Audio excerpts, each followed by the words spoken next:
So, welcome everybody. We're live again. I think with a conversation that most of, at least my followers, thought would never happen. At some point, I thought myself it would never happen. But here we are.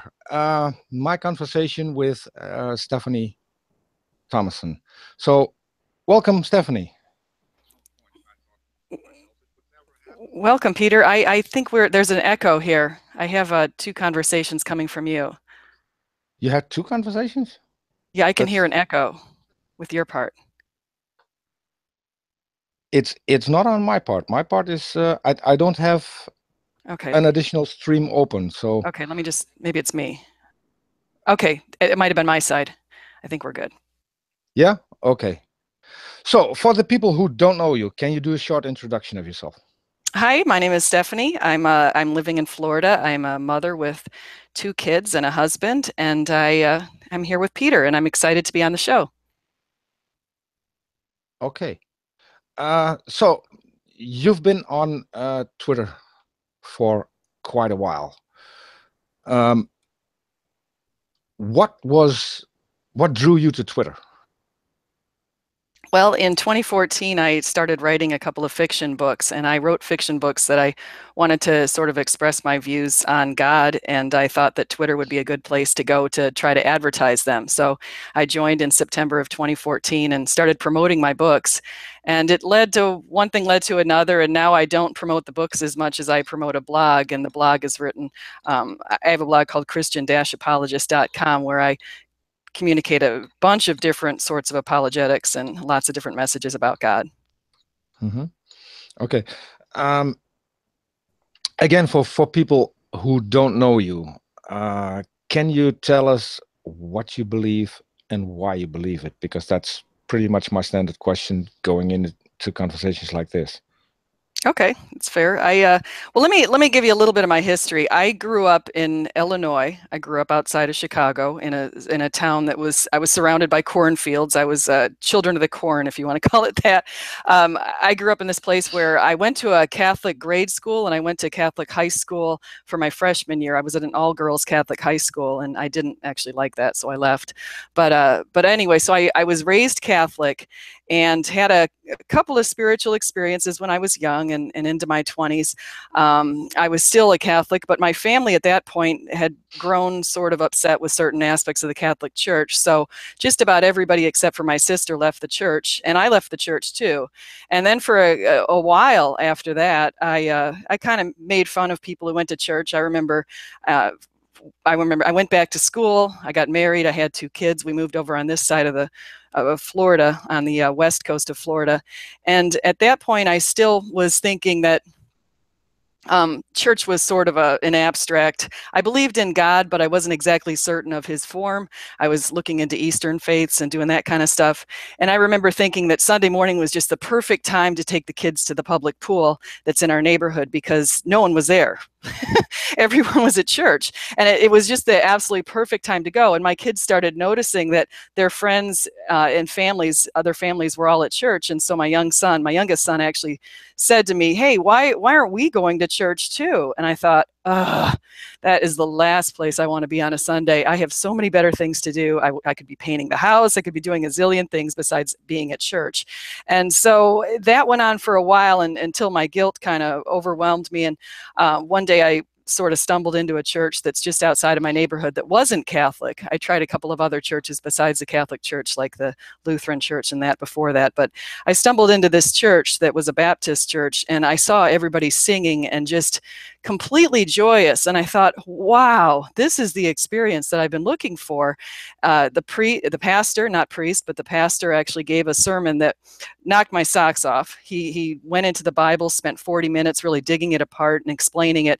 And I had never seen anything like that. The Catholic Church was a completely different experience that was based on a lot of rituals, and it was based on a lot of readings, and it didn't seem nearly as personal as this particular experience. So I was blown away, and I decided I'd be baptized for the second time, and I came back, but I wasn't fully in yet. And then what happened was, I still was kind of reading these other books and thinking these other things. And even though I'd been baptized and all that, I was still doing that stuff. And then I had to fly to Alexandria, Virginia for a meeting for the board in which I serve. And I flew up there. I was on the plane and I was sitting next to a pastor, and somehow we struck up a conversation and he started asking me for my views on Jesus Christ. And I thought, oh boy, you know, I'm really not totally sure. And I told him, I said, you know, my real goal is, I said, I started writing fiction books, and my real goal is one day to sort of emulate C.S. Lewis's children's books and to write a book that's similar to the Narnia Chronicles. And he said, have you read the adult books? You know, have you read Mere Christianity or The Great Divorce or Screwtape Letters? And I said, no, I haven't. So when I got home, I ordered all of those books, and I'm sitting, as I'm talking to you, I actually have the book sitting in front of me.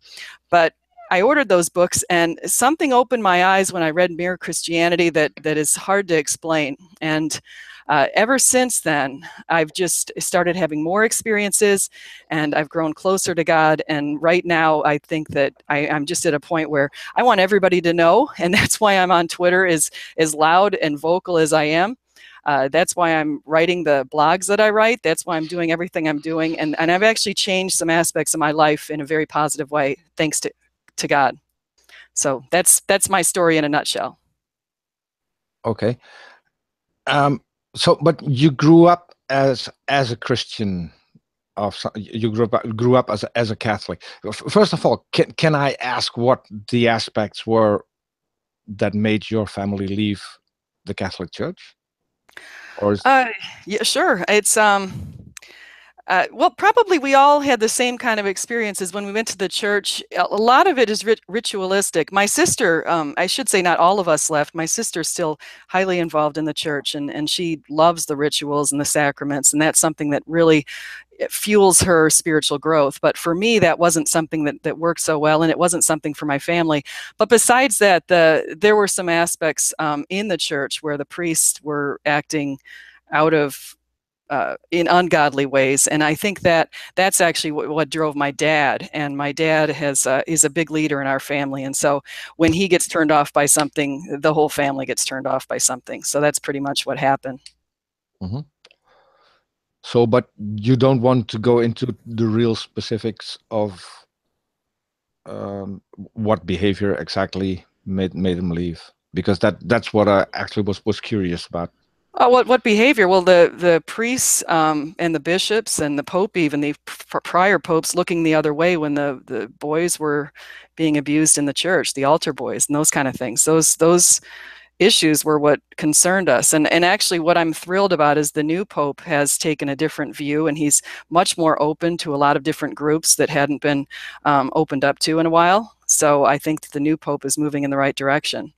But as far as the other popes and bishops and people looking the other way when these sorts of issues were occurring, I think that's egregious. And I think that people who are in high places have absolutely no right to be doing that sort of thing. And it's a real shame, because God basically says, if you're going to be a priest or a pastor, or you're going to represent me, he wants people to represent him in proper ways. And clearly these people were violating every rule in the book. Yeah. Well, we had a conversation on Twitter quite recently about numbers of believers in Holland.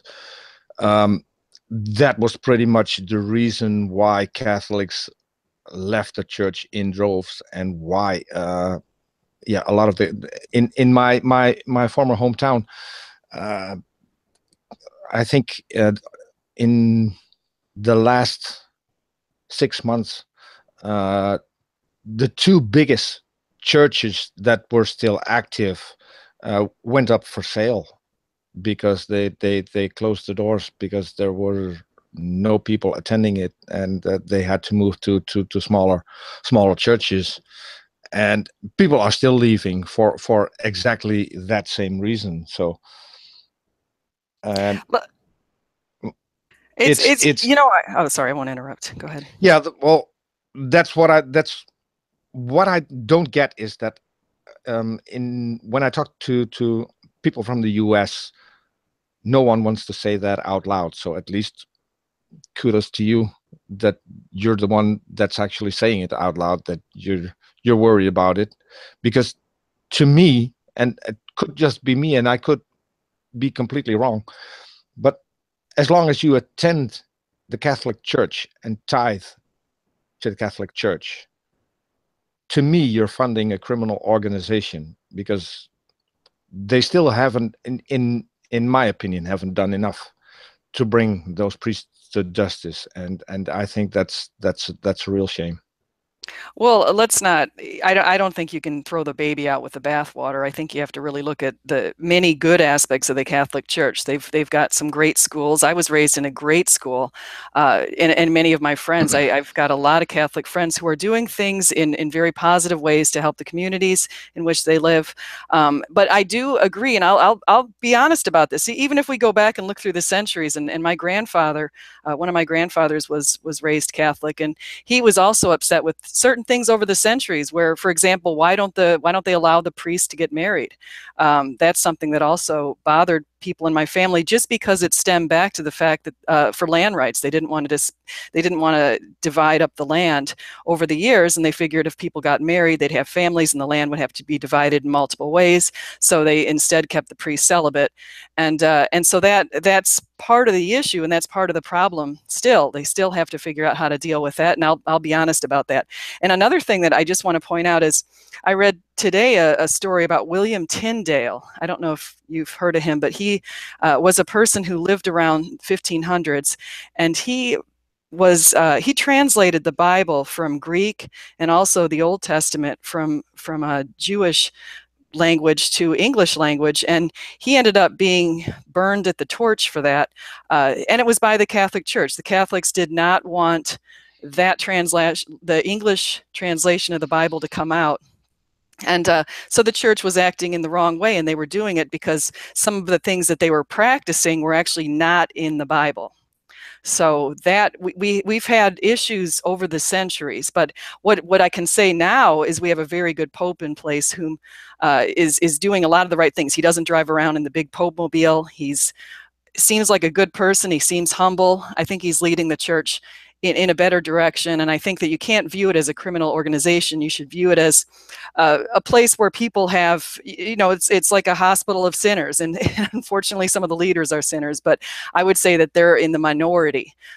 Certainly I've never been to a church myself where the leadership in that particular Catholic church was doing that sort of thing. So, well, what I was trying to say, and most people jump to it. You just did the same thing, and that is, I'm not attacking the people.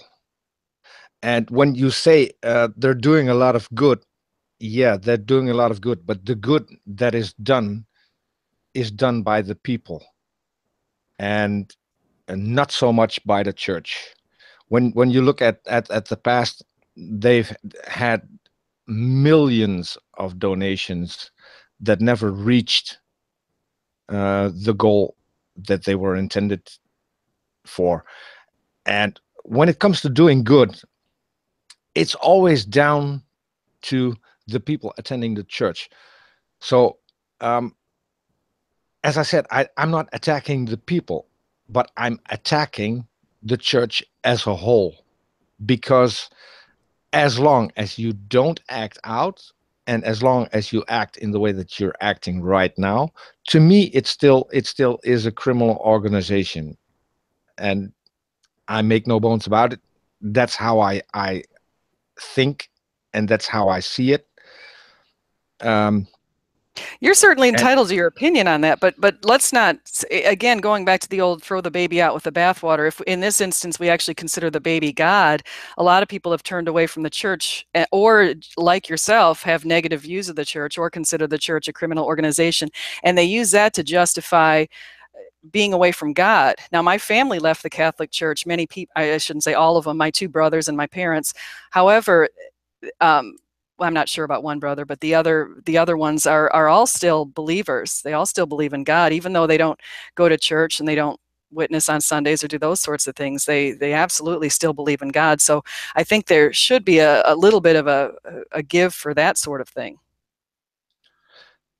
Yeah, but I think that's pretty much down to to me not believing in a God, because I don't see it as walking away from God. I see it as walking away from an organization. So I look at it from a completely different standpoint than you are. So let's talk about God. You grew up as a Christian. Mm-hmm. So you already had that belief in God. Have you ever come to a point where you actually looked and tried to find out that if what you believe is actually true, and if so, what did you do? Well, absolutely. All my entire life, I've done that.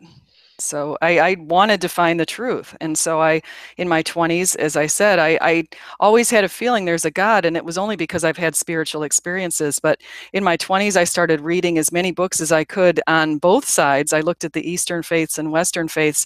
And at that point, the Eastern faiths actually fascinated me. I thought the idea of dualism, where it's sort of a yin and yang, and you have an evil and a good that are actually equal. I thought that was fascinating. I also thought the idea that we were part of a cosmic whole, the idea that God is sort of a passive force, part of nature, and that I thought that was fascinating too. I thought when I die, I'll sort of be subsumed into this greater being, and we'll all be together in this beautiful bond of love. And I thought that was the Eastern faith.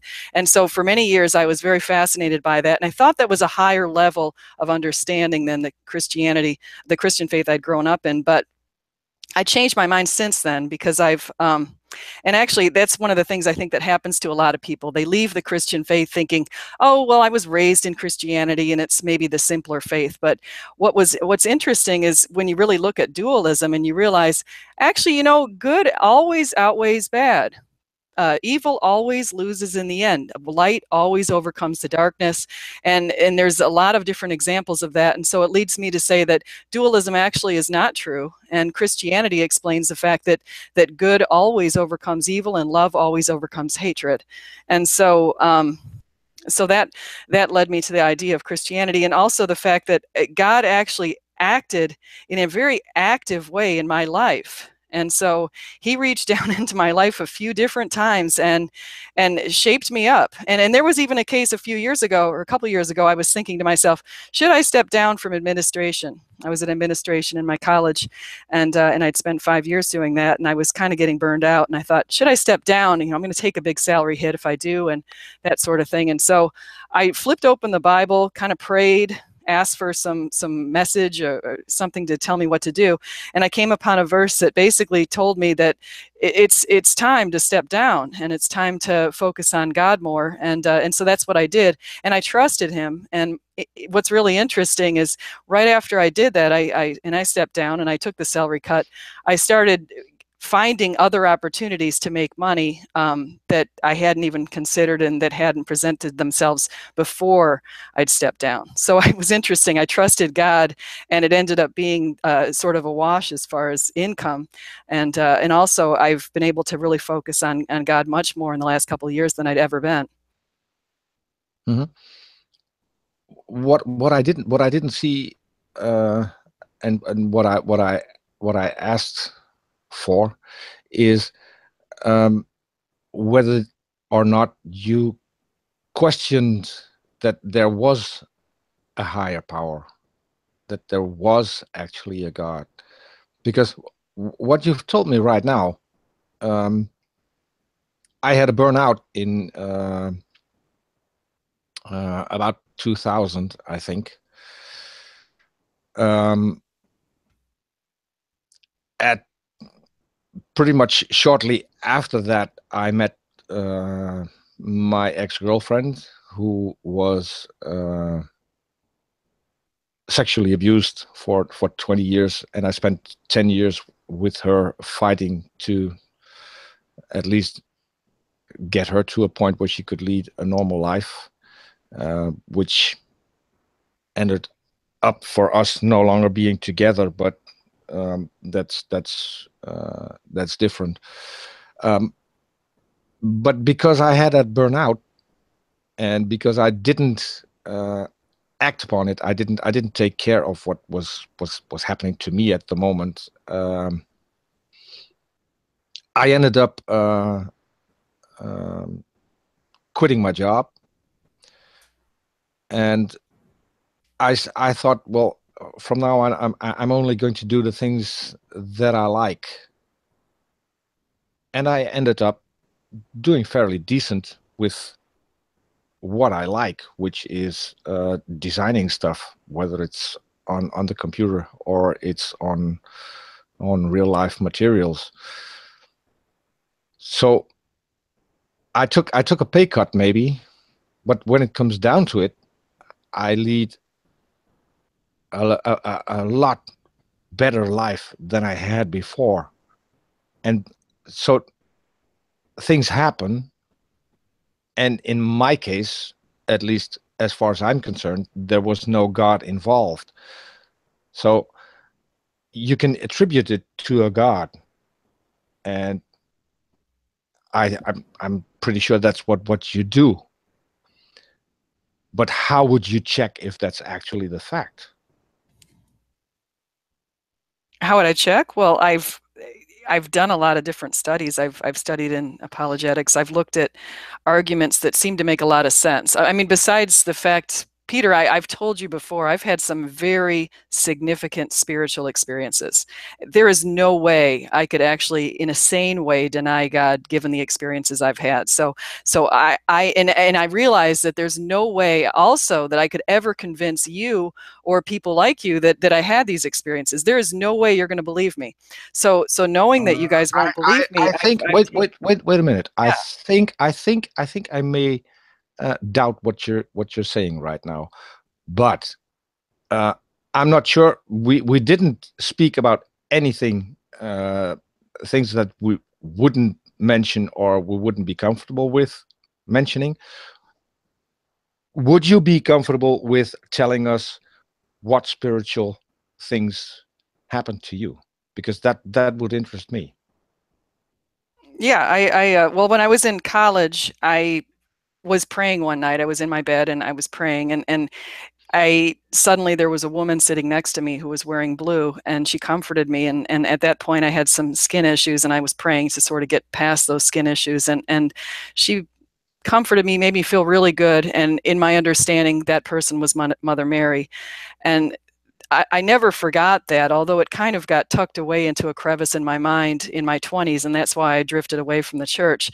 But I never forget how I felt the next day when I woke up. I felt really clean, and I walked around campus at Florida State University, and I just felt this feeling of joy, and it was an amazing feeling that you really never get. And I remember looking around, and the flowers looked brighter, and the grass looked greener, and everything looked better, and I felt just wow, you know, I've been cleaned, I've been exposed to this higher level, and nothing happened then for years passed, and nothing else happened.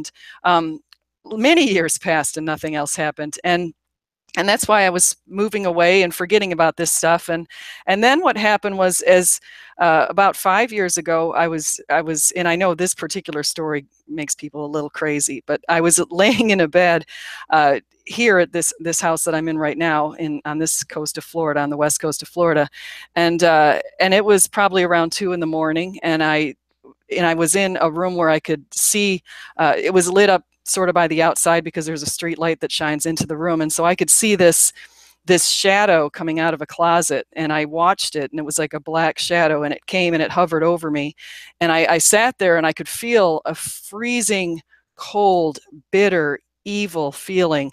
And this being, or whatever it was, tried to suffocate me, and suddenly I couldn't breathe. And I jolted back into my past and started saying the Hail Mary and the Our Father over and over and over.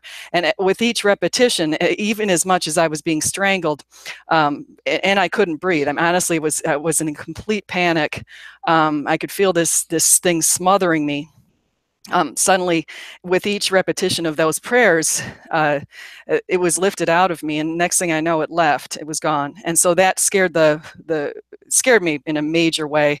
And so, but I also realized from that experience that God just showed me something that not everyone's going to see. Most people are not going to see that side of our lives that we have. It's been hidden to us. And so I also realized that God is active. And so that experience really illuminated my eyes. But beyond that, I also had something happen even last year. I was in San Antonio at a conference. Wait a minute, yeah. Because we're going to get into an awful lot, and I want to react to the first thing you said, and I want to react to the second thing. The second thing, pretty much everyone in the chat now says, and they're correct. What you're describing is sleep paralysis, and it's fairly common, and it happens to a lot of people. So let me correct that. I know I see Florida Line in there saying that, and I know Florida Line has gone back and forth and said it many times that it's sleep paralysis. I was not sleeping. I was awake, number one, and number two, let me make it very clear that sleep paralysis is not accompanied by seeing a black spirit coming out of a closet. Okay, I mean, I'm not joking when I say this occurred. It's not something that I'm proud of. I'm not saying, actually I'm quite not saying, embarrassed no, about it. listen, I'd listen. really rather it not come out in my regular life. But it was not sleep paralysis. Sleep paralysis, again, does not come with a black spirit coming out of a closet. I'm not sure, because you can experience a lot of things when that happens. And when you're talking about sleep paralysis, then you're pretty much awake for most of the part. I want to go back to the first one you told me about, the lady in blue. And I'm not trying to mock you in any way. I just want, maybe I could show you something, because I've had an experience myself. I've talked about it a couple of times live. I'm now fairly confident in talking about it. What were the circumstances when you had that first experience? Because you said you sat on the bed with your Bible. No, I didn't have a Bible. I didn't carry Bibles back then. Oh, I thought you sat on the bed and you were reading your Bible. And then No, no, no. I misunderstood. No, I really didn't start reading a Bible until 5 years ago. In all honesty, I once in a while would pick one up, but barely ever read a Bible before that. So no, I was on the bed and I was saying prayers.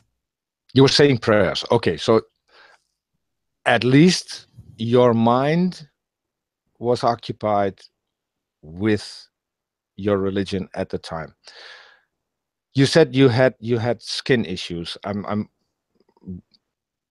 not interested in specifications about that, but was that something that was at the time maybe stressing you out? Of course, yes. That's why I was praying. Yeah. Okay. Can I share something? Sure. Because I told you I had a burnout. A couple of years before I had that burnout, I was working in a job I didn't like. I had with my first girlfriend, I had problems in the relationship that wasn't going well. I had an enormous amount of stress that resulted in me a couple of years later breaking down completely. At that time, I was working in a company, in a textile company, where I pretty much did everything you can possibly do in a company. I was answering the phones. I worked on shipping and stuff. I also drove a truck. Different days, I had different lines of work, and I hated driving the truck because I hated being away from home. At some point, I had to drive from where I live to Basel in Switzerland. Well, not to Basel. It's still on the German side of the border, but close to Basel. And when I passed Cologne, and I still know exactly where it happened, I always stopped for a coffee, because I had to watch the times that I was driving. You can only drive for so long, and then you have to stop for a break. So that's where I had my coffee break. When I got back in the truck, pretty much when I left the parking space, from that point on, I have no recollection of what happened until a day later, when I was on my way back and passing the city of Heidelberg, which was at that point pretty much my second home, because that's where we always went on holiday. I love Heidelberg. You love Heidelberg? Okay. Oh, Whoa. it's beautiful. It is. It is. And beautiful people. But so I missed almost 24 hours completely. I had no recollection of what happened. I still don't have for the most part.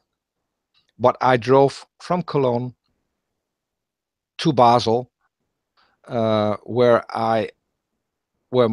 the stuff that I had in the truck was taken off, and I loaded up new stuff. We had fabrics that were colored there, so I loaded back up, drove back a couple of miles, stopped at a restaurant to have dinner, then drove a couple of more miles to a small hotel where we used to spend the night when we did that route. The next morning at 5, I got back in the truck, and drove back. And I regained consciousness when I reached Heidelberg. When I look back at it, maybe just seeing a familiar name is what brought me back. I have no clue. In the days after that, and I have to say, I exceeded the speed limit almost constantly in the time that I'm not aware of. We have what's called a tachograph, which has a card in it that registers the time that you're driving and the speed you're driving at. I was driving at top speed for all of the time that I wasn't aware of. I did make a stop for about 20 minutes at a place that I didn't know. And the truck was damaged at the on the driver's side. There was damage on the bumper of the truck when I got back. I have no clue what happened. I have no idea how I drove there, did everything I did, got back. I paid people. I lost, back then they had German marks. I lost 50 German marks. I have no clue where they went, but they were gone. And in the days after, I started remembering flashes of what happened. And one of the things was that when I left after my coffee break, I saw an alien sitting next to me. And in that time, I was pretty much into aliens. It was when Discovery had all those series, and also had a series of Missing Time. The stop I made was a parking spot where I got out and walked around some bushes, and there were a lot more aliens sitting in the bushes. That's all I remembered. And I felt like an idiot because you don't encounter aliens. That's something that you see in movies. That's not something that's going to happen to you in real life. So I didn't, the only one who knew was my girlfriend at the time. I pinched the card that I had in my truck where I was speeding and replaced it with another one where I changed the date. And I still have that card in a drawer in a cabinet here in my house. I didn't speak to anyone about it because I felt ashamed. I felt silly. But it actually happened to me. It was real. I know it was real. The memory I had was real. I saw those aliens. I can still describe them to this day. And years later, when I met my new girlfriend and we were seeing a psychiatrist for her, I ended up talking to the psychiatrist at some point, and she saw lights at some point, and he said, well, that's your brain's defense mechanism. They just show you pretty pictures. So that's where I decided, well, I'm going to ask him about what happened to me. And I told him all of this. And he said, well, that's just your brain. You shut down. You were conscious. Everything you did, you actually saw, but you don't remember it because your brain filtered it out and showed you pretty pictures. You were stressed out. So you had to be calmed down. And that's what your brain did. It just blanked out the day and gave you an entire new memory. And I'd never heard of that. And that's when I started feeling comfortable with what I saw. When you describe what happened to you, uh, I know at least for a fact that for a woman it can be very tough when you're having skin conditions and in a school they're going to be tough on you. So that can cause a lot of stress. The fact that you were praying could be the same that I was constantly watching TV, uh, all of the stuff that was going on about UFOs. You were praying. So you were more likely to see maybe a religious figure. And as you described it, you saw what you at least think was Mother Mary. Could that be an explanation for what happened to you? I understand what you're saying, Peter, and certainly the mind does play tricks on people, and the mind is obviously well beyond anything we can even understand completely. But I can say that my skin did clear up, and so so it was really miraculous, and it's something that I remember now, and I look back on, and I thank God. And so that's something that and you could also say, and I'm sure you'll make the case that maybe my mind helped my skin to clear up, and certainly that's a case that you can make. I have to believe one thing, and you can certainly believe it in a different way. Yeah, well, but wouldn't you say that um, without a prayer, without medication, skin conditions can just go away by themselves? It, yeah, it could, but I'm just the coincidence, of having it since sixth grade and having this at 18 or however old I was, maybe I was 20 or so. It was a pretty great thing. It didn't completely go away, but it went away in quite a large. I mean, very much of it went away. So, so I think that was attributable to that situation. So.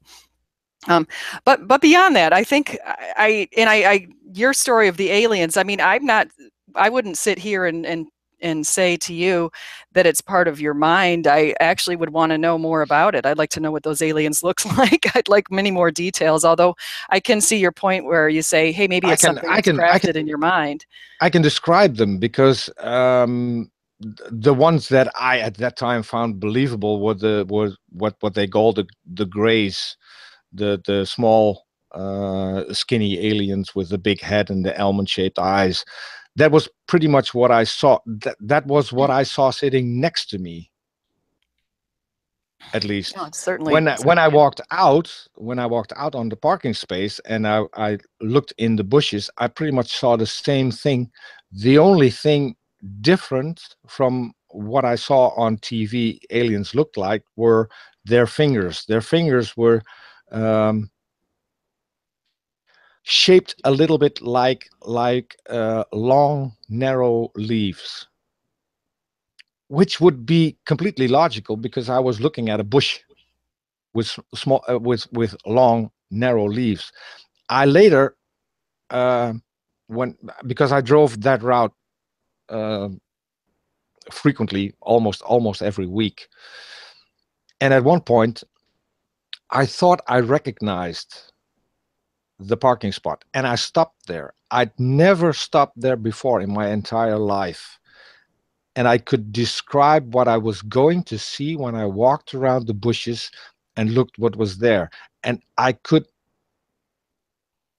everything I remembered was there. There was a ditch there. There were a couple of large stones that I remembered that were there. There were no aliens.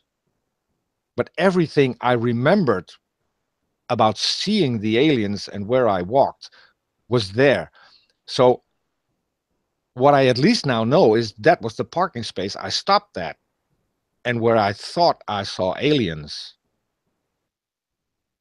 Mm-hmm. So no, I think in fairness, we can probably move on from this, but I do think that there's, you consider your experience, it happened, and you consider it something that was sort of created in your mind, and I consider my experience, it happened, and in my perception, I don't think it was created in my mind. And so we'll never come to an agreement on this, and I don't think we're going to convince anybody that we're talking to of either of our viewpoints on this. Whether some people might be on board and say, Peter, I think you really did experience aliens, and there are other people who will say, no, Peter, you definitely crafted that in your mind.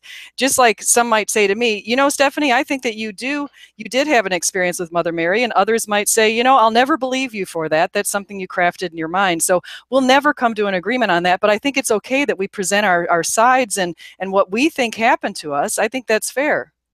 Well, what I'm trying to say is, I went through it with a psychiatrist very thoroughly. I'm in a lot more detail than I'm doing right now, and he had a perfectly good explanation for everything. Mm-hmm. Sure.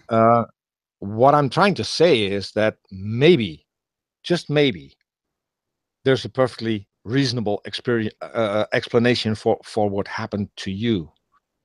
I completely agree, and it's Mother Mary showed up on my bed.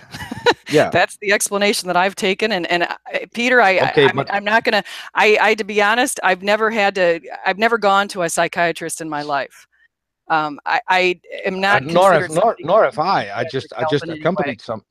Yeah, but had I seen aliens, I probably would have, just like you did, and wondered for a better explanation of that, because that's not a common sort of thing. Although I can say that seeing Mother Mary or having an experience with Mother Mary is something that has been repeated in other instances, and we have a lot of miracles that have been documented, and actually I've put those into a blog. Well, I'll have to doubt those as well. Of course, because I've never seen one being actually confirmed. But what I'm most trying to say is that there could be a different explanation to what happened to you. I'm not trying to convince you, and yeah, I didn't go see a psychiatrist about this. I just bumped into one, and because he had time and we had time to talk, we talked about it. I didn't see a psychiatrist for this, because at the time that I talked to this guy, it was maybe 7 years before when it happened. So what I'm just trying to say is that I totally understand. I think we should move on, though, because I think we could go back and forth and argue, and neither of us are going to change our minds. That's the one thing we have to come to an agreement on. We're not going to change our minds in this conversation. So going back and forth and saying, Stephanie, you have to keep thinking about that. No, I'm not going to change my mind. So maybe I'll change it on reflection 10 years from now, but right now I'm good where I stand. Yeah. Okay. So what's your most convincing argument that there must be a God? Actually, let me ask you this. And I'm curious about this. I honestly am. Do you believe, and this actually, I'm looking at the people who are in the live chat here, and I'm wondering actually about a lot of you. Do you believe there's a potential that there is a God out there? However, you don't believe in the Abrahamic God. You don't believe in the God of Abraham. But perhaps you would be open-minded to the idea that there could have been another God. Maybe you're a deist. Is there any potential of that? If someone comes to me with evidence that is actually convincing that there's something supernatural, then I'd be open to look at that evidence. Okay, so I'm just curious, because there's two different. We could go down, and you and I both are very familiar with these arguments, and so probably are the people who are listening. So probably repeating them isn't going to be very valuable. But looking at the teleological argument and the cosmological argument and those sorts of things would point to a God, not necessarily the Christian God.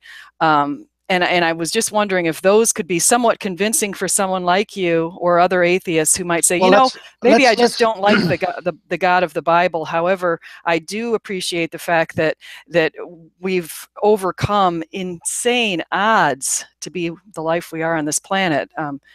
So I'm wondering if there's a separation there. Well, that's another thing that I see different, because there are insane odds that you're going to win the lottery, except someone wins the lottery every single time. Those odds are not even close to the odds that we've overcome to be here on the earth. Well, I'm not sure. There are lotteries where the odds are pretty slim. But let's go to the cosmological argument, because that's I'm going to have another talk today with someone who, at least last time I talked, the conversation got lost. Was pretty much hung up on that. Can I always ask people, not because I don't believe them, but because different people see different, interpret things differently. When I ask you the cosmological argument, can you state to me what that is to you and how it gets you to a God? Sure. I look at the fact that we know that time, space, and matter had a start date of about 13.8 billion years ago. Therefore, we know that what was present prior to that had to have qualities that were timeless, immaterial, and omnipotent, because the person had, I'm sorry, the being or whatever power was in place had to have also intentionality. And so looking at what came prior to 13.8 billion years ago and prior to our physical existence, the being had to be something in place that intentionally inflated the universe, was immaterial, and was eternal. And the only being that I know that I can But how conceive do of, you get? I'm not How do you? trying to say this is an argument from ignorance. You guys are going to say that. I know that. The No. only, I mean, I'm just asking. there's How do you get to a being? well, there has to be something in place prior to that that actually was immaterial, timeless, and had qualities that were consistent with having amazing power, because this being had to have the power to inflate the universe from nothingness, essentially.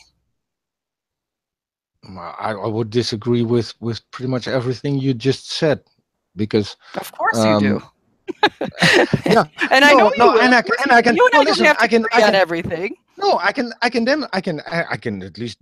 at this, because Mm-hmm. if anything, the Dutch are a little bit famous for Domino Day, where they try to break their own record in dominoes falling over Mm-hmm. every time they make a new attempt.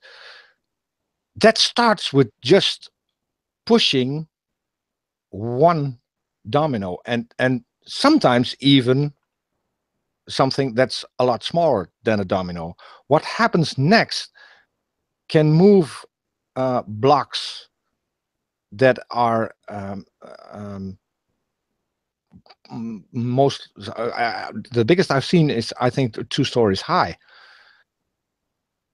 So you don't need an all-powerful being to start all of this, because it's a chain reaction. And you also don't need an intelligence. You just have to have something bump into something else, and that sets off the chain reaction. So I still don't see how you get to a being, omnipotence. Now, And how Peter, do you get to all powerful? Because that's something we can't even know. let's be real. Looking at dominoes is not the same as powering the universe. And also just think about the fact that somebody had to set up the dominoes. In any scientific experiment that you see, some person had to put this experiment together. And so if you see a creation, we know that some creator created that creation, whether it be a house, whether it be anything. We've always seen in our entire lives, in every witnessing circumstance we have, there is a source for every single being on this planet. Every life form comes from a prior life form. And so we would have an infinite regress that would go back and keep going back to prior life forms. And we know that that actually stopped at the Big Bang. So what happened to be before and what happened to stop this infinite regress had to be a power in place that had the potential to do that. And so the only answer to that makes sense is God.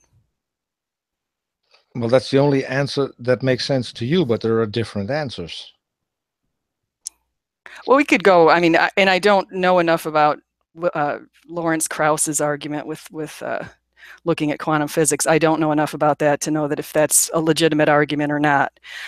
If it were to come in place that it's quantum physics, if it were to come in place that it's a multiverse, I will, and I know that you'll think that this is presuppositionalism, and it is. I will probably say that that's attributable to God. And so I would even say that if evolution is proved true in every aspect that people think it is from your viewpoint, if we evolved truly from primordial soup, I will say that that came from God. And that's even a bigger miracle if God could evolve us from primordial soup and have us go into conscious beings from non-conscious forms of life. Clearly, that is an amazing feat, and it would be attributable to God. You know, well, he's actually, you mentioned quantum physics. I just before we went live, I had a lengthy talk with my friend Tony about quantum physics, and I have had several talks with him about several topics. Life as we know it, I think, can just boil down to being a chemical reaction, as far as we know now. When it comes to evolution, you say maybe it's proven. It is the best confirmed theory, scientific theory we have at the moment, because it's confirmed by different fields of science that all converge to the same thing, that we all evolved from a common ancestor some 3.5 billion years ago. So to me, that's already been confirmed, and everyone who wants to study it can go and look at the facts and can look at how many things come together that actually confirm the theory. So let me ask you this, Peter, and this actually also has been something that's been sitting in the back of my mind. So and over the last few years, I've been talking with a lot of atheists, and I just wonder, one of the reasons why I love being a Christian and why I embrace the faith so much is because it gives hope and it gives purpose. And I think about Jesus and what a great example he is of so many great qualities, humility. He taught us to do well for the people who are downtrodden. I mean, look at the people he embraced. He embraced a prostitute. He embraced a tax collector, the people who were the scourge and the lowest of the low and who were mocked and treated very poorly. He was the first one to go out there and really look at them in positive ways and exalt them. And so I look at him as an example that we should all aspire to be like. And I wonder, and I also feel that the great thing about Christianity is that, if aside from some of the flaws in the churches, and we have seen that, but if you just look at the example of Christ, and if we all tried to live like him, boy, this world would be amazing. We would have a perfect world. We'd have heaven here on earth. And I think that just if you look at Jesus' example, I think that the thing of atheism is there is no purpose. Why are we here in the first place? We're not just here as you said, chemical reactions. That doesn't give us any hope. Even look what happened in Australia with that conference that the atheists were going to host in February that got canceled, that was called Atheism and Hope. There's no hope in being an atheist. There's no future. There's nothing past this life. And truly, actually, there is something past this life. And I know that. And anybody who really gets in touch with God and becomes one with God and has a personal relationship will realize that this life has so much potential for so much better and is a stepping stone to the next life. It's really an amazing place. Let me interrupt, because we already have a couple of points that I want to respond to. First of all, when you spoke about Jesus and how he embraced everyone, that's not what I see from Christianity. What I see, and I hear, it's not that prevalent, but the most of the people I talk to are people from the US, where things are completely different. and where Christians don't accept everyone. It goes from the Ku Klux Klan, who are racists, to pretty much the average Christian who's against same-sex marriage. They don't embrace everyone. Children are forced in committing suicide because they're not accepted by their parents because they're gay. If Jesus was such a good example, then why are Christians doing this? If that's the example, if that's what you want to be. Because they're not following Jesus for what he told us to do. They're not doing the right thing. I'm going to be the first to call them out. Anyone who discriminates and who treats people poorly and who mocks people for the way they are is not being a true Christian, is certainly not following Jesus's example. Well, I recently saw a tweet of yours for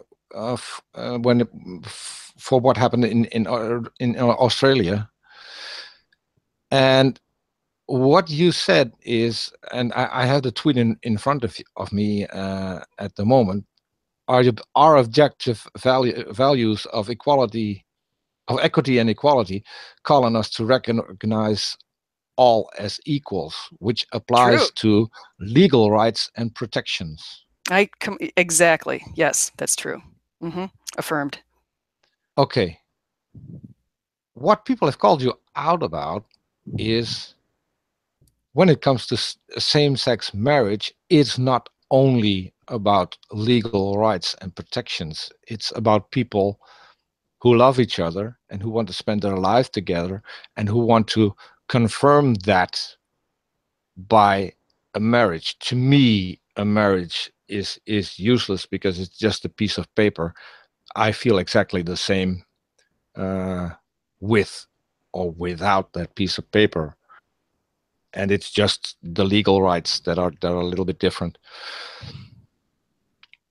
But where do you stand on same-sex marriage? Do you think that should be? Let me tell you what I stand on same-sex marriage. I know that there are a couple of people on here, and I know I can see one of them right now. Fleur de Line, I love seeing you. You're just wonderful, and it's always wonderful seeing you you in my tweets and on my timeline. But here's how I think about marriage. I think about it in two ways. I think about by its status as an institution recognized legally by the state, and by its status as a loving union of two people as recognized in the eyes of God. From a state and legal perspective, I believe any couple who desires to get married should be allowed to get married, so long as the marriage isn't forced externally and the bride and or groom isn't a child. The institution of marriage provides couples a variety of tax and survivor benefits, so I don't see a reason why it would be fair to discriminate against people and say that they can't have those tax and survivor benefits. So I think that the state institution of marriage should be offered to all. That's what I think. Okay. But what about the love part? About the love part? I think that, you know, I have friends who are gay couples who are married, and they've committed to each other in long, loving relationships. And since we know that God is the source of love, and since we know that God is a source of equality and equity and fairness and justice and beauty and just about everything else that's good, or actually not just about, but everything else that's good, I think since we know that if two people commit to each other in a loving relationship, I can't see a reason that the source of love wouldn't appreciate that. So why does he condemn it in the Bible? There's so many aspects in the Bible that would probably take us a couple of hours to get into, because there's the fact that there's a chosen people. There's the fact that in the New Testament, some of the stuff that he was condemning, I think had more to do with the way that the Roman emperors were handling this sort of situation. Most of the Roman emperors, as far as I've seen, I know at least one or two that were exceptions, but most of them were married and they had boyfriends, and that type of relationship is sinful. Okay, and I think that's the one that Paul was most writing about, looking at those sorts of relationships where you have someone cheating on a wife with a boyfriend, or with, you know, whether it's with a girlfriend, with a boyfriend, whatever it is. But the idea of adultery is something that God doesn't very kindly on. Yeah, well, I know Florida Line is in the chat at the moment, and I can see her. She just asked a question, which is the question that I was getting to myself, because in my situation, I live with 2 women. I didn't choose this; it just happened to me. Anyone who has questions about that is free to ask, because I'm happy to tell them what happened. But my girlfriends were in a gay relationship before they met me. And when it comes down to my relationship to them, that's completely biblical, because when you look in the Bible, a man can have as much women as he can afford to sustain. So that wouldn't be a problem. But do you think that homosexuality is a sin? Because if I read the Bible, I'd say that's what the Bible teaches. What do you think? Let me first say something. So Romans 3:23 says we all sin. And we do. And I sin all the time. And one of the reasons why I also appreciate Christianity and appreciate God is because I know that coming from the depths of sin, I've been raised up and brought to light. And so I think the great thing is about Christianity is no matter what we're doing, we can ask for forgiveness. And if we're truly repenting, God will forgive us. But what I want to say with respect to homosexuality is let's just think about what the biggest sin is. So the biggest sin is pride. If you choose, I mean, we can say the most deadly sin is pride. Pride is the one sin that drags every person down, and it drags every sinner down, and it's actually the source of every single sin. So if you would actually make the case that homosexuals are choosing to be homosexual because of pride, then it would be something I think God would scorn. However, I've seen studies that have shown that the more the more male older brothers that a male has, the bigger the chances that he would be a homosexual. They've shown that in biological studies. And so if that's the truth, then that means it's not a nurture argument, it's a nature argument. So the way that God the way that God made people would make them more likely to be gay. So if a person chooses to be gay, a lot of times it might be choosing to respond to the way that he or she was made, and so it's not out of pride. And so the person isn't choosing. The friends that I have who are gay, they didn't choose to be gay because they wanted to be proud of it. They chose to be gay to answer to their own inner body composition. I don't know if I'm making sense there, but I don't think it's a choice. No, that's what I'm trying to say is that it's not based on pride. If someone chooses to be gay, they're basically sort of answering their biology. That they don't choose. They don't choose to be gay. No, they choose to come out of the closet, though, and they choose to face people who are going to mock and ridicule them for the rest of their lives. They choose families. They choose to come out. In many cases, they come out to families who are very hostile towards them. They come out to churches that basically say that, hey, we don't want you in our church anymore. Isn't that just being yourself? Isn't that just the same as you coming out as a Christian? Sure. I mean, you coming out that's the one area where I tend to be kind of liberal, and people would call me liberal in this area because I know enough people who are gay where I've seen that they have had very difficult lives because they've chosen to be gay. They've been treated in terrible ways. They didn't choose to be gay because they were proud. They choose to be gay because they were answering their inside. So why I'm pointing this out is because let's go back. If I just bring up again, looking back at pride and the way that Jesus dealt with that, he scorned the Pharisees because they were so proud, and he exalted people like Matthew the tax collector and the Good Samaritan, the woman who was the Samaritan at the well, and also the Good Samaritan on the street, and the prostitute who used her hair to clean his feet. He exalted those people, and every single one of those people had zero pride. And so you can see where sometimes if you come from the most difficult challenges in life, and you might be doing things, whatever they are, that might not be completely, whether it's a prostitute or it's a tax collector or whatever it is, you have a bigger chance of being embraced by God and being appreciative of what he can do for you if you have these kind of extreme challenges, which a lot of people face. Yeah, but what you still haven't answered is it a sin, yes or no? Because that's a simple yes or no question.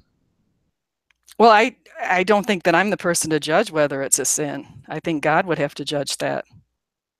But what do you think? What do I think? Yeah, that's the question. It's not about judging, it's about what do you think? Do you think it's a sin to be gay?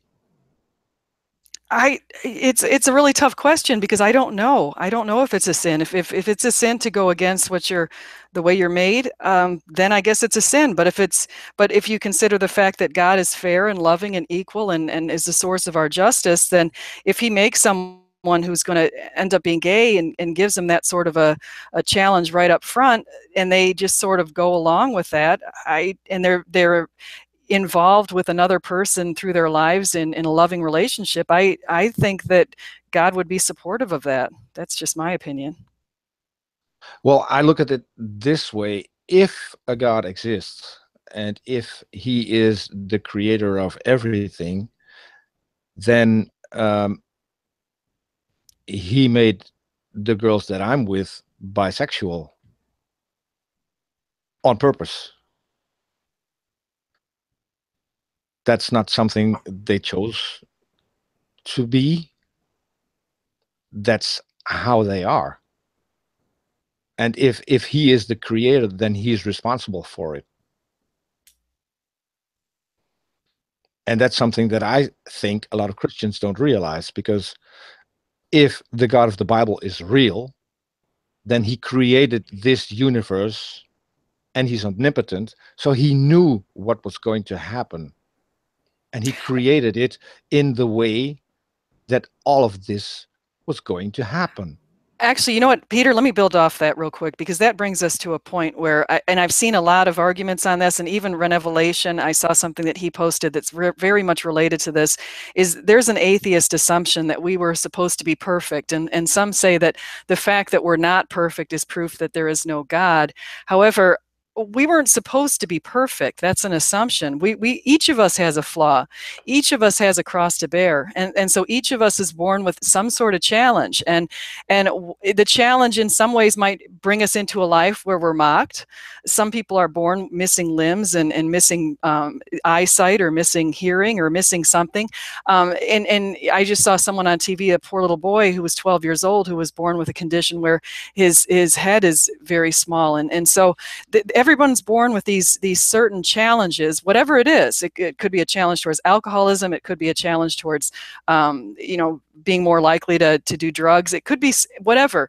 We're all born with all of these challenges. And so, and we're all born with imperfect bodies, and we're all born with imperfect brains and imperfect knowledge. And so the fact is we spend our lives trying to overcome these challenges, and each time we do overcome something, we get stronger and we grow spiritually. And that's what's really great about Christianity, again, is that we can understand why we were put on this earth in these imperfect sort of bodies, and how we can use what we have to become stronger spiritually and to grow closer to God and to be more like Jesus. Because look what happened to him. He came to the world and was basically broken down, as predicted in Isaiah 53 and Psalm 22, broken down and battered, and ended up emerging in a beautiful way. Yeah, well, you know that I speak to Florida Line as well, and she pitched me a tweet where you go into the challenges thing. What I don't see and what I don't understand is why would God give us challenges, and why would he give one person a bigger challenge than another? Well, I And guess it also depends on how you frame these challenges. yeah, So but you could have, why would we need challenges? because we need to grow spiritually. If we came here and we had no challenges and we were living a life of bonbons, imagine the prideful, sort of beastly sorts of people we would turn into. So we came here, and actually some of the strongest spirits are the ones who appear the most challenged here in the world. They've come with the most challenges. That little boy that I saw who was born with the smaller head, he came to a world where he's faced with enormous challenges, but he probably has a stronger spirit than any one of us. And so there's another idea, is the whole thing of But if you ask that boy, don't you think that he would answer that he would rather have been born normal? I'm sure he would say he'd rather be born normal, but you know what? He's an inspiration to everybody else who's around him. So his little short life on earth, whether he lives 60 years or he lives 90 years or whatever it is, his life is having a massive impact on a lot of people. And I'm thinking about him all the time now. He was on the news last night, and I'm sure anyone who watched the news is going to think about that little boy and think, wow, you know, shouldn't I be appreciative of what I was given, because I was given different challenges physically than he was given. To me, that's a disgusting thought, because have you realized that this boy has to suffer his entire life just to make all the other people feel good about what they have? If that's the only reason, then why make this boy suffer? Peter, when do you feel good about what you've done? Is it when you feel good about something that you've done for yourself, or when do you feel the best about yourself is when you've actually done something for other people? And so as he grows and matures and understands the beauty that he's bringing into other people's lives, he's going to appreciate that he's been able to influence people in such positive ways. I can answer that, because this week I helped a girl who came to me who had, I'm not going to go into details, who had problems, severe problems, due to Christianity in her life. And I helped her in a way that I could. And I have a couple of people surrounding me that are helping as well. And that's not only normal people reaching out, but we're looking for professionals as well to help her. She sent me a tweet, "I'm happy." That tweet actually made me cry, because I know what is going on in her life, and I know what she's struggling with, and I know how serious all of that is. So if you say what makes you feel good, that made me feel good, because I could actually do something for someone I haven't even seen. Bingo. Do you see how this is working, Peter? This is exactly what's supposed to happen. I have heard her voice, and I've seen text she wrote. I have no clue where she lives. I have somewhat of an idea, but I have no clue where she lives. But I could do something to help someone who reached out to me for help. Exactly, Peter. This is God helping you to become a stronger Christian, even though you don't believe in Christianity at all. And God is actually working through you to make you a better person, and He's building up your spirit. So God made the Christians in her life so horrible. There are some horrible Christians out there. I'm not denying that. That she had to run to an atheist to get help, and to get other atheists in it to help her, and to get her secular professional help, because the professional help that she had was Christian as well, and all they had to offer her was, "You need Jesus." Peter, that is God reaching out to you and the other atheists. This is God opening your minds and making your mind more spiritually strong. If that's what he's doing, then that's exactly what he's doing. Then he's pushing me away from Christianity the best way he can. We'll have you thinking about it a little bit more. Because if what she's going through. If she went with the way that people want her to go, then she should embrace a belief she doesn't hold. She has to fake that. So I don't think there's a God at work here. I think there are people who believe there is a God that are working and that are destroying a life just to, and I don't even know the reason why. I really don't. No, Peter, the thing is, God works through people. That's how he works through people. Now, maybe he's not working, clearly he's not working through the people who steered her wrong and who've been terrible to her in her life. Not And everybody why would an all-powerful being? He doesn't force himself on people. So we have free will. So we can make these decisions. So there are people who misinterpret what he wants. That's not what the Bible says. No, the Bible absolutely. I mean, we have free will, Peter. That's the simple fact. I don't think we have. And when do you wake up on autopilot? If you look at the Bible, then you can't even have free will, and it's even impossible for God to have free will, and we can have a discussion about that as well. So free will, at least with the Christian God, is impossible. Well, there is a certain aspect that we are called to be obedient to God. So if you want to call that little aspect of free will that's been taken away in a way, we aren't free. We are free to act completely against God and to walk away from God and to break free from the vine that holds us. However, and we're also called to bear crosses, and we're also called to be obedient to God and to listen to him. Let's run with that. Does God have a plan? Yes. Okay. Are we powerful enough to change that plan? No. So we don't have free will. No, that's not how it works. So here's let me explain this. So that's exactly how it works. If we don't have the power to change his plan, then whatever happens is his plan, and we don't have the ability to change that. No, we don't have the ability to change God's plan. If I stay an atheist for all my life, then that was God's plan, because I'm completely unable to change his plan. No. I'm talking about, when I say God has a plan, I'm talking about looking at the universe from a much bigger, more macro perspective. I'm not looking at the micro perspective from a person-to-person point of view.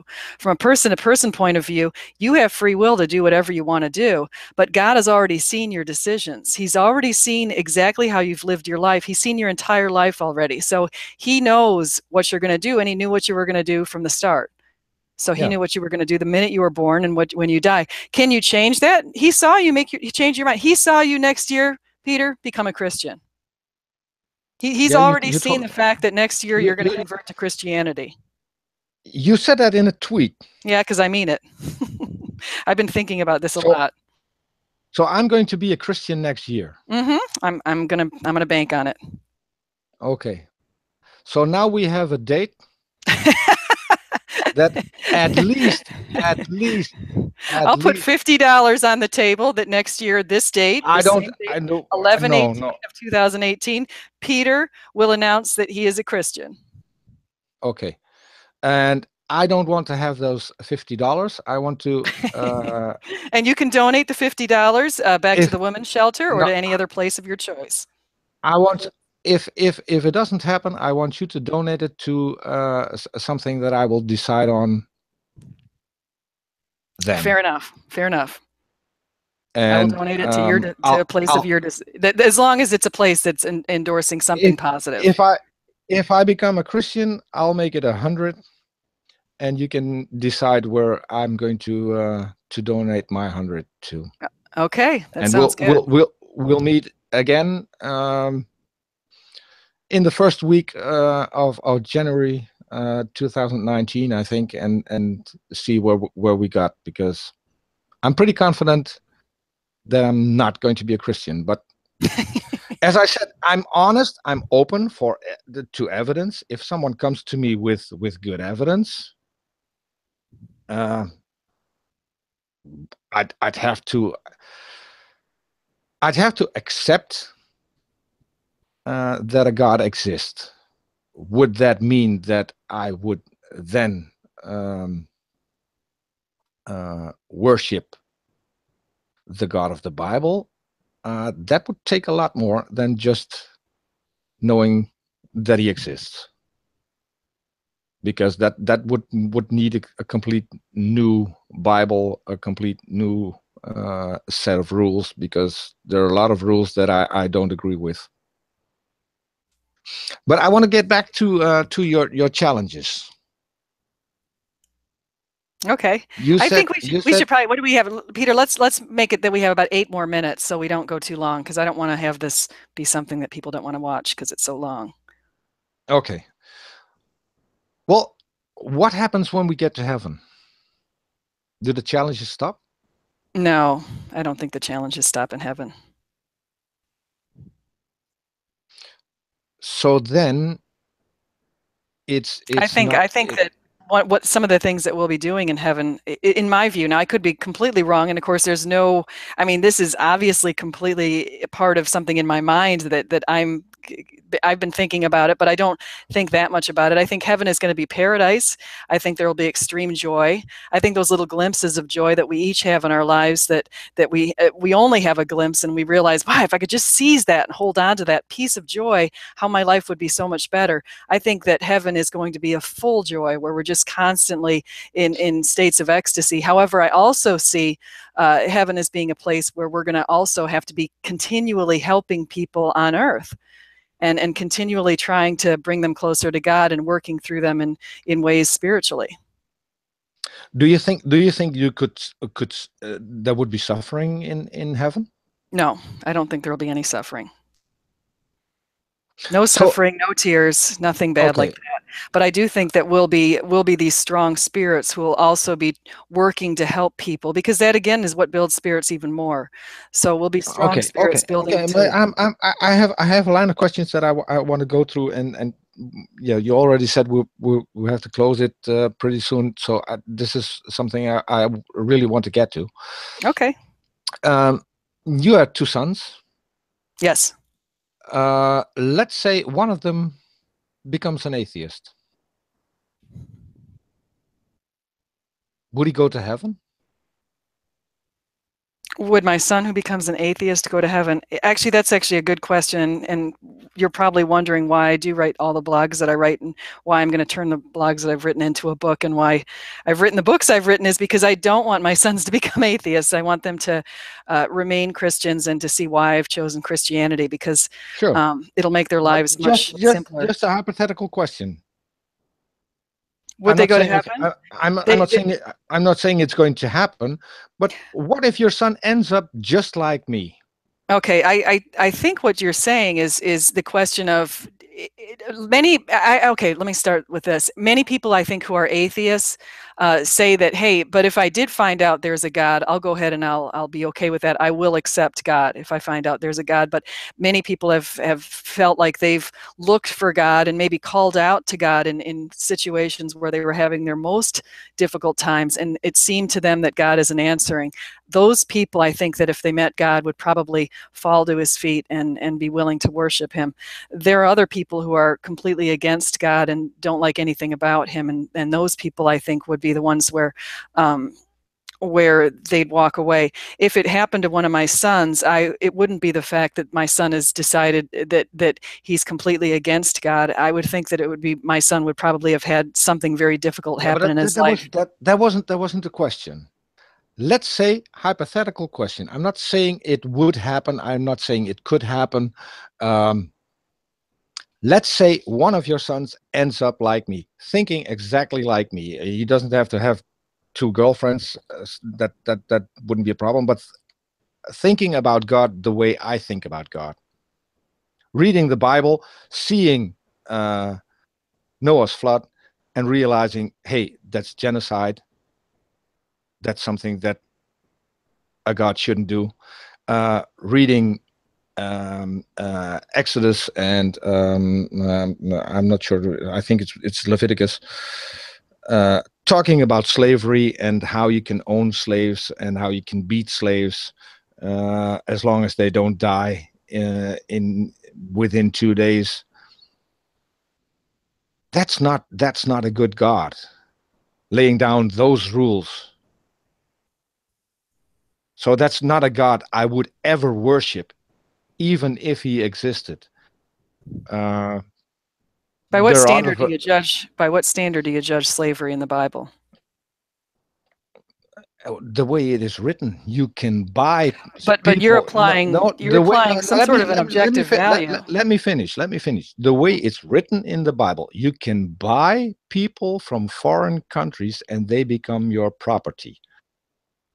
No, if you lost to another country in a war, No, no, no, no, no, no, prisoners of no, war no, can no, become your no, slaves. no. That's not what the Bible says. You No, can that is what the buy. Bible says. There's No, absolutely, Peter, come on. Exodus 21. You You're can reading one buy. verse. The Bible's a big book. There's another Yes, part that says that prisoners of war do become slaves. We've seen that.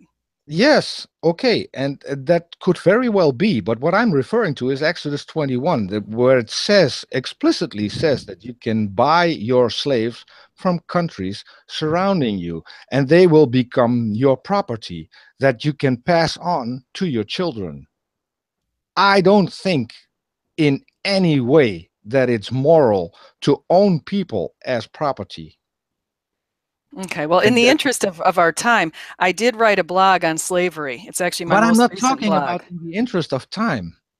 I'm talking about a moral God, a Okay, so moral you God who lays down these rules and even makes a loophole where you can trick your fellow Hebrew into becoming a lifelong slave by giving him a wife. After 7 years, he can go free, but his wife stays with the master because she's his property. If he wants no, to the way stay, that actually if no. You're misinterpreting exactly what happened in that particular no, case. I'm No, not. it's actually the idea was and it's a punishment to somebody who treats somebody in an incorrect way that they would have to be married. In those days, a lot of women, the women No, who no, got no. married No, have to prove their virginity. And so that's not what I'm referring to. I'm referring to what is written in Exodus.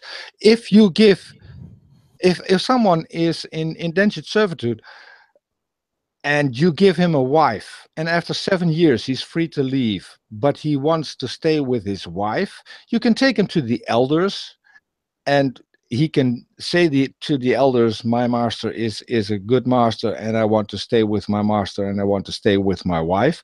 Then you drive a nail through his ear, okay, and he can I becomes go? and he becomes and he becomes your property for life. That's for the men. When it comes to the women don't go free after 7 years. They stay the property of their master for life. All right, let me go back, Peter, and say a couple of things. One is, and because we don't have that much time, and I know that this is actually a topic that probably is going to require an entirely separate conversation. But Yeah. let me just say that we look at the Old Testament and we look at the New Testament. We're clearly supposed to be following what's in the New Testament. It's the new covenant. It's the reason Christ came down. The Old Testament, its entire purpose was to identify a chosen group of people, to give them a set of values. And the values that they were supposed to embrace were things such as no adultery.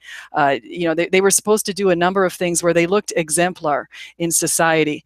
They looked like they were doing the right thing. They were set apart in how they ate. They were differentiated in a number of different ways. So that's what happened. The whole purpose of the Old Testament was to pave the path for the New Testament and for Jesus. So we're supposed to pay attention to what is in the New Testament. There is no Christian today who is in a place that's in the Western world or in a world that's in a developed country such as ours that actually says, oh, well, how do I treat my slaves? I'm going to look in the Old Testament. We don't have slaves. Slavery is not accepted, and the New Well, World version of slavery was horrendous. Wait, when let me we go back. No, when we no, look let me when we look just say no. Peter, when we continue. look at Jesus even confirms it, and he says, slaves, obey your masters, especially the cruel ones. Peter, So, the simple fact was slavery. We had at least between 75 and 90% of people in that part of the world at that particular time who were enslaved. Jesus can't simply say, okay, free all of the slaves. That was actually the backbone of their societies and the backbone of their economies, and what built the buildings and what constructed the land and what took care of the agriculture. These people were required in those times, or else they wouldn't have ways to have managed. They didn't know how to manage. They didn't have machinery like we have.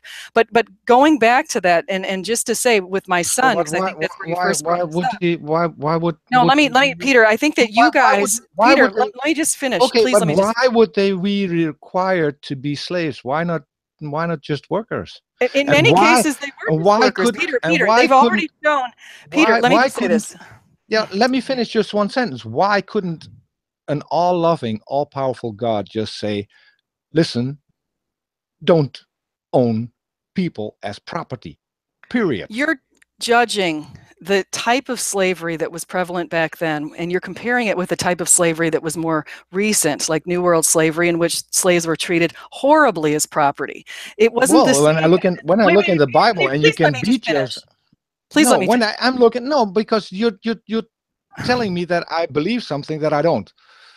I'm looking at slavery as it is described in the Bible. You can beat your slave as long as he doesn't die Peter, that's again in the Old in Testament. the Let me point something out. Now, they've already shown, and they've actually proven recently, that the sort of people who were constructing the pyramids, for example, were somewhat slave labor, but actually treated a lot better than typical actually slaves were treated today.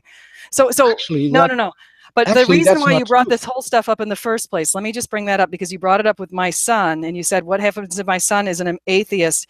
Many Mhm. atheists have looked to the New Testament as a scapegoat for not believing in God. They said, hey, if I can find a reason not to believe in God, oh, hey, here's the Bible, and let's pull out verse blank blank from the New Testament. And oh, this looks like a great reason to judge God. Richard Dawkins does it. A lot of other people do it. However, Mhm. that's not the whole purpose, and you're I not don't. seeing the light. That's like digging around in the weeds in a forest and not paying No, attention to the light of Jesus.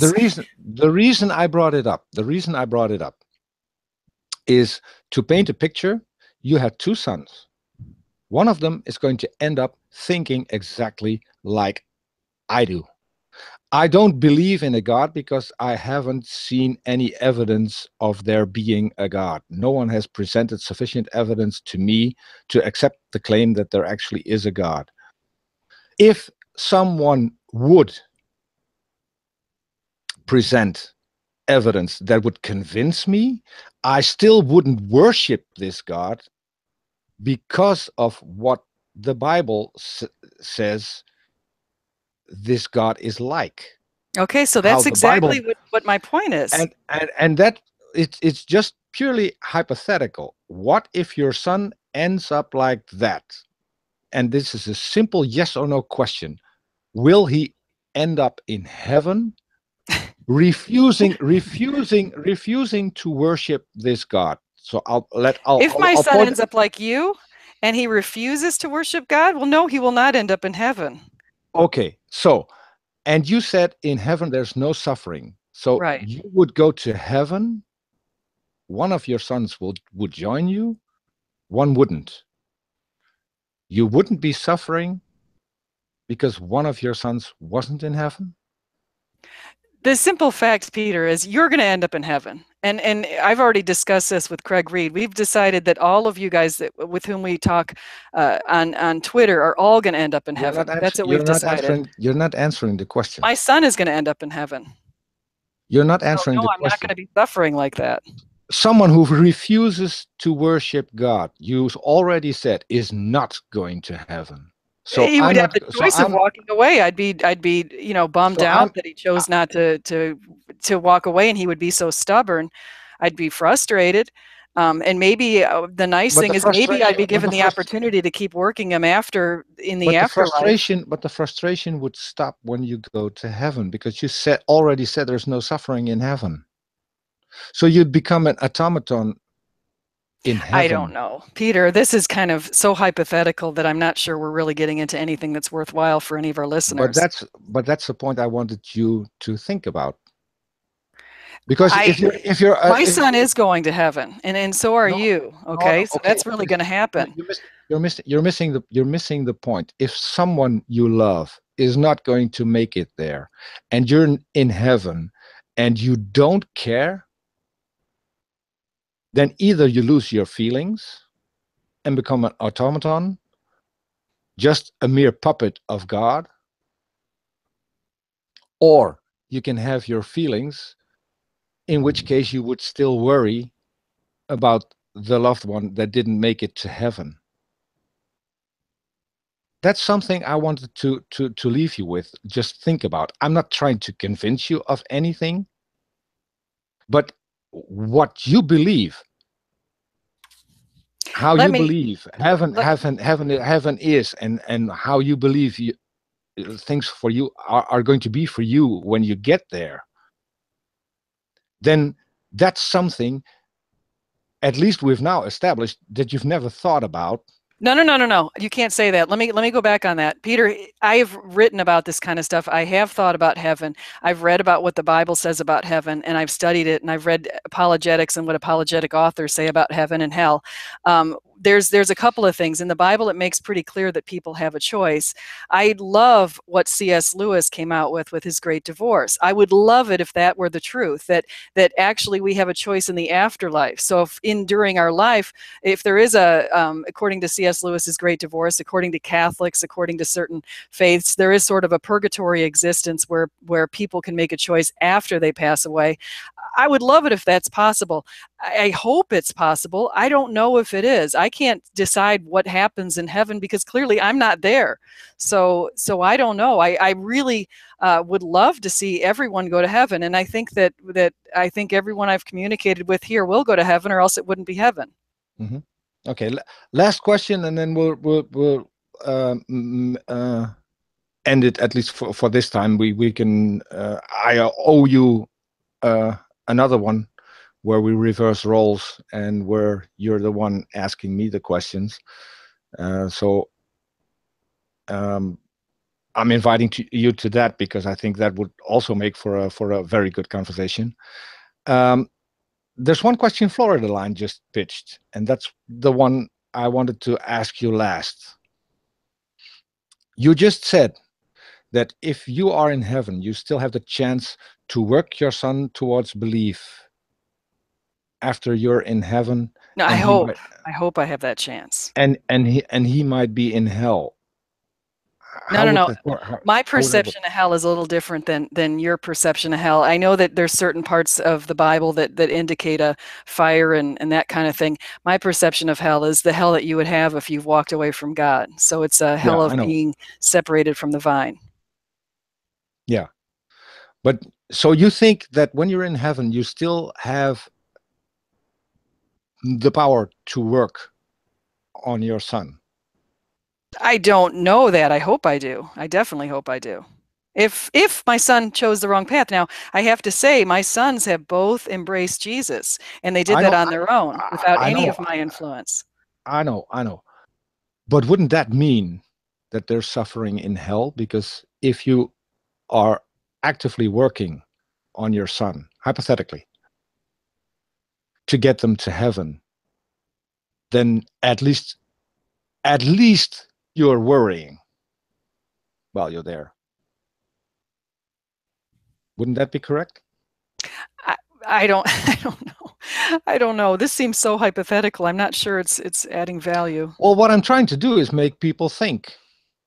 And I think we just found something that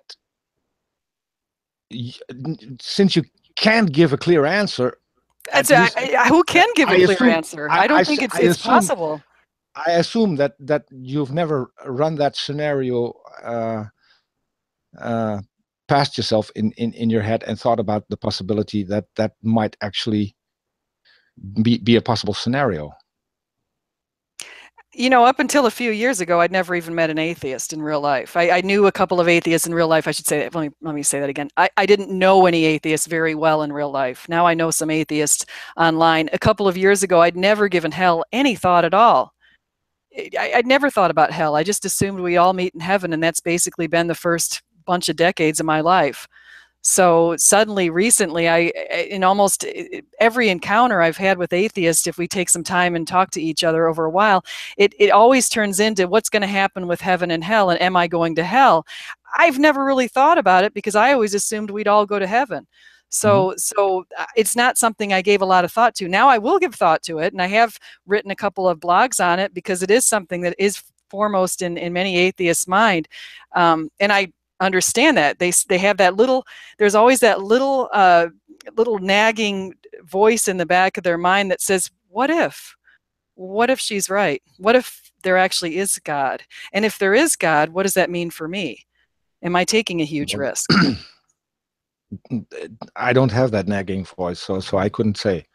But you're going to end up meeting a lot more atheists because, as the numbers show, it's the group that's growing the fastest in the U.S. and they already outnumber white Protestants. I don't know. Atheists in the U.S. actually represent about 3%. So you have basically 86% of people in the United States who believe in God. Okay, Yeah, but and the 14% of people who there's a difference, because I've met people who said, I don't label myself an atheist because if I do that, I'm going to be viewed as the worst in they might not do society. it. They might not do it when you meet them, but I'm talking about the polls that are anonymous, such as the Pew poll and those different polls that are out there. In the polls that are out there, I'll admit, since World War II, our belief in God in the United States has decreased by 10%. I'm sorry, association with churches, belief in God, that sort of thing has decreased by 10%. So yes, we've become less religious here in the United States. That's true. The growing religious group, though, actually is the evangelical Christians. They're the group that's growing in number. And the rest of the Christian groups actually have been shrinking, including the Catholics that you mentioned. Mm-hmm. Okay. Have you ever questioned yourself, what if I'm wrong? What if there isn't a God? Yeah, I can be honest. I've thought to myself, I'm riding my bike down the road and I'm looking at every day I ride my bike and I think to myself, what if, there is no God? And then all of a sudden something appears in nature that reaffirms my beliefs. So it seems that something spiritual occurs. Even when I wrote this my last spiritual experience, I was writing this blog on Mother Mary and some of the miracles that she had, and I picked up a rosary that my grandmother had given me, and I just looked at it and I just felt this incredible feeling that overwhelmed my body, and I thought, wow, this is amazing. And when you pray, sometimes if you truly get in touch with God, you'll feel your entire body lifted in spirit, and the feeling of joy overwhelms you. And it's possible when you're a Christian to have these feelings, and not just a Christian. I'm not going to say, and one of the reasons that a lot of atheists say, hey, I'm not going to embrace Christianity because only 2 out of every 7 people in the world population are Christian. What does it mean for the rest of the people? I believe God works through all of us, whatever the faith is. Okay. I still don't. I still think that it's the people doing it, and I think that good people do good things, and bad people do bad things. One of them we have currently as a president of the United States, but that's another topic we should avoid, I think. I still think it's people, and it's the mindset of people. If you want to do good, you can always find something to do good, and for me that goes for Christians and atheists alike, because my best friend is a Christian, and I've seen him do good. So it's not just atheists who can do it. And I still think that we all do it for the same reason, just to do good. But we'll end it here. Maybe we'll have some more conversations in future. At least I would like to have more conversations. As I said, I would like to have a second one where you decide on the topic. Don't tell me up front. You tell me the topic, the moment we go live, and then you'll be the person asking me the questions, and I'll answer as honestly as you did today. That's fair. Peter, it's been very nice to talk to you. I have to admit that it went better than I expected. I think it went nice, and I watched the live chat a little bit here. I didn't catch every chat, but I caught a lot of the different people giving us feedback, and so I think it was a positive conversation. So I appreciate that, and I'll share that with my friends who you might be interested in bringing on at some point. Okay. Yeah, well, I'd like to thank everyone in the chat for being here, and especially I'll have to say it every time, Beach Price, who's moderating our chat, and I hope we'll have a good conversation pretty soon. This is it for today. If you haven't subscribed to the channel, please do. It's not in the description yet. I'll link to Stephanie's channel as well, and I'll link to her Twitter account for people who want to contact her. And if you give me the link, Stephanie, I'll put your blog in as well, so people can go there and. Can I say something real quick? Peter, sure. Tomorrow at 3 o'clock on Eastern Standard Time, I'm going to have on my channel, I'm going to feature Renevelation, who's an atheist, along with a few Christians, and we're going to have some nice conversation. So I just want to mention that. Yeah, Renee, I know, a very good and very close friend of mine. So I'll be listening. Thanks, everyone. Don't forget to subscribe, and we see you all next time. And that's for me at 2 a.m. my time. I'm not quite sure what time it is in Central. I'm going to have a talk later with someone from Australia, which should be make up for a good talk. So make sure you don't miss that one. See you all next time. Bye-bye. Bye-bye.